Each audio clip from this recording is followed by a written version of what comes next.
What is up, Kickstarter? Thank you for joining me again. My name is Jason. I'm the founder of Prometheus Lights and the owner of Foursevens. This is going to be my 9th Kickstarter project, 7 under Prometheus, 2nd under Foursevens.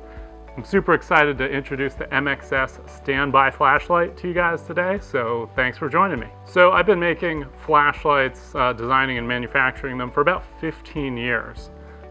Foursevens was actually founded in 2009, and I've been operating the brand since 2018. So what does that mean for you guys?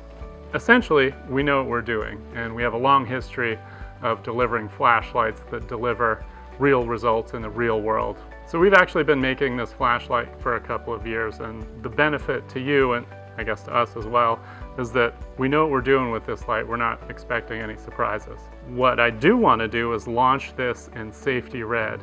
And it's a little bit crazy. I love the color. I've been wanting to do this since the beginning. We've had requests for it, but I don't know if it's going to be popular. So as a small business, the reason we're here on Kickstarter is to find out if you guys think it's cool enough. And if you do, we're going to go ahead and make it. That feels like enough chit chat. Let's dive into some of the details about this flashlight that I know you're going to love. The most unique thing about the MXS standby flashlight is the inductive charging base and its standby mode. In terms of the base, everybody likes convenience. I like convenience. You like convenience. People love flashlights with plug-in charging.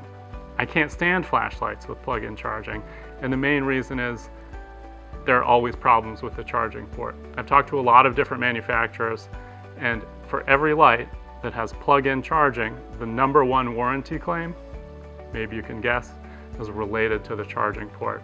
So you either have an exposed port where you plug the cable in, or a rubber plug that's eventually going to break and let in contamination, or you've got some little fiddly bits that you have to unscrew and then plug the thing in. All of that is complexity. All of that creates problems. So my solution to that was inductive charging.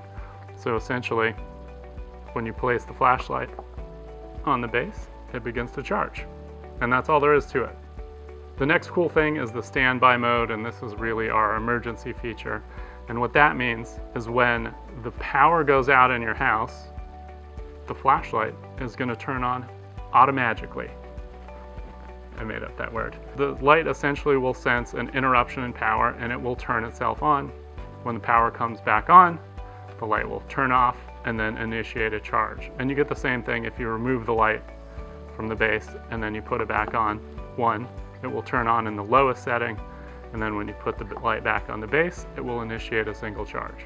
So you will note that this does not have a topping feature, in the sense that it's not continuously checking the voltage and recharging the battery when it gets to a certain level. And that's really a safety issue. I talk about that a little bit more down in the campaign, but I won't bore you with all that now. But there's a specific reason that we do it this way. When the power is interrupted, the light will also come on in the lowest setting. There's also a specific reason for that, and that is essentially when you pick up the light, that interrupts the power and it turns the light on. You don't want the full 1700 lumens hitting you in the face. But more importantly, if you're away from home and the power goes out, you don't want the light to come on in the highest setting and you come home to a dead battery. So that is the main reason why this light comes on in the lowest setting, is to conserve that battery. So you can use the light when you need it. The MXS also comes with some spare rubber button covers. It does ship with the blue. It is translucent.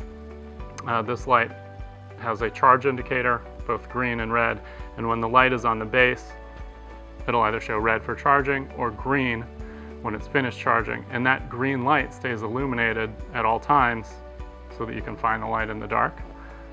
There are going to be some people that want that light to be brighter, so we actually have a clear button, and there are some people who are going to want to block out that light entirely, so we also provide a black opaque button that you can switch in. So the last feature is called digital bump protection, and this is something that we pioneered in our custom flashlights and we ported over to our entire product line. Essentially, bump protection comes into play when you have the light and you set it down on a surface. That oftentimes, in other flashlights, will break the contact between the battery and the circuitry, and it will think that you have pressed the button When you haven't, you just set it down. So essentially software will detect those very short interruptions and not change the level of the flashlight. All right, so the MXS has a very simple side switch interface. Typically, I had to test side switch lights. So when I designed one, there were a couple things that were very important to me. One, that the button was very easy to find. So ergonomically, this light is asymmetrical so that even with your eyes closed or in the dark, when you pick up the light, you can actually tell exactly where the button is. The second thing that I don't like about side switch lights is accidental activation. So we've designed this to be relatively hard to activate accidentally, but things happen, and if we can prevent those things from happening, we're going to do that. This light does have a lockout mode, so you click the button 5 times to lock it out, and you click it another 5 times to unlock it if you want to throw it in a bag or put it in your pocket for whatever reason, and you want to make sure that this isn't going to come on by accident. One of my favorite things about the MXS flashlight is the user interface. It is simple, it's intuitive, and basically delivers everything you need, nothing you don't, especially for a general purpose flashlight. So click for on, click for off. When the flashlight is off, if you hold the button down, it comes on in moonlight mode. This light will run all the way from 10 lumens in moonlight mode all the way up to 1700 lumens in burst mode. Burst mode is activated by a double click at any time, and that's going to give you 100% output. Burst mode is essentially a battery saving feature. So the next highest setting is 60%. There isn't a big visual difference between 60% and 100% output, but there is a huge difference in the amount of battery that gets consumed and the resulting decrease in runtime. So if you want 100%, you just double click and you can have that. It'll hold 100% for 30 seconds, and then over the next 30 seconds, it'll slowly ramp down back to high. You probably won't even notice, but again, if you do want to continue that 100% output, just double click it again. In terms of the output levels, I'm essentially using 10 lumens as the lowest setting because that's about the amount of light that a single candle puts out, and if this light comes on in a room, a single candle is enough light output to light up the room for you, at least to navigate around. 1700 lumens is way more than you're ever going to need indoors, but if you've got some property and want to keep this by the back door, you hear a sound that you want to go check out, that's when that high output is going to be doing its job. This is also a single reflector flashlight.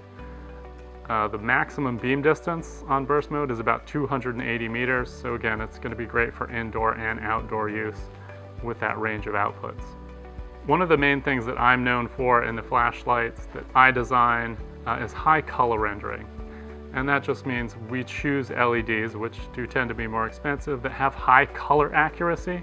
So the colors that you are going to observe are going to look more natural and really just more like what you're expecting. This is especially true for colors that are red or yellow. This particular LED is a Nichia 144A. Doesn't really matter. It's 4000K color temperature, which is slightly warm. And as I mentioned, it has high color rendering, which is going to be about 90 plus, which is kind of as good as you can get these days without being crazy exotic. This particular LED is 90 plus CRI, which is color rendering index. Generally speaking, the industry standard for indoor lighting is 80 or better. 80 is not very good, so essentially everything that we make is going to be 90 or better. And the last thing I want to mention is this light uses a 26650 lithium-ion battery, which is quite large compared to a lot of batteries used in lights today. This one is 5500 milliamp hours.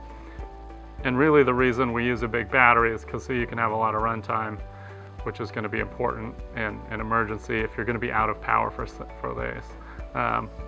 In terms of moonlight mode, 10 lumens, again, it's the power of a single candle. That is enough light to get you by when it is completely dark out.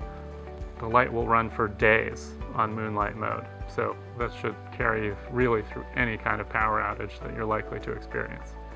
We do use a protected lithium-ion battery, and this is pretty nerdy stuff, but if you care, generally speaking, I always recommend using a protected battery. We wear a seatbelt in a car. It's kind of like that. It's just better to have it than not. This is a standard battery. It doesn't have any weird terminals on either the positive or the negative. Obviously, we recommend that you use our batteries because we're confident in them and we know they're high quality cells. But generally speaking, you should be able to use another 26650 battery if you need to do that. All right, so that is about it. Thank you so much for watching all the way through the end of the video.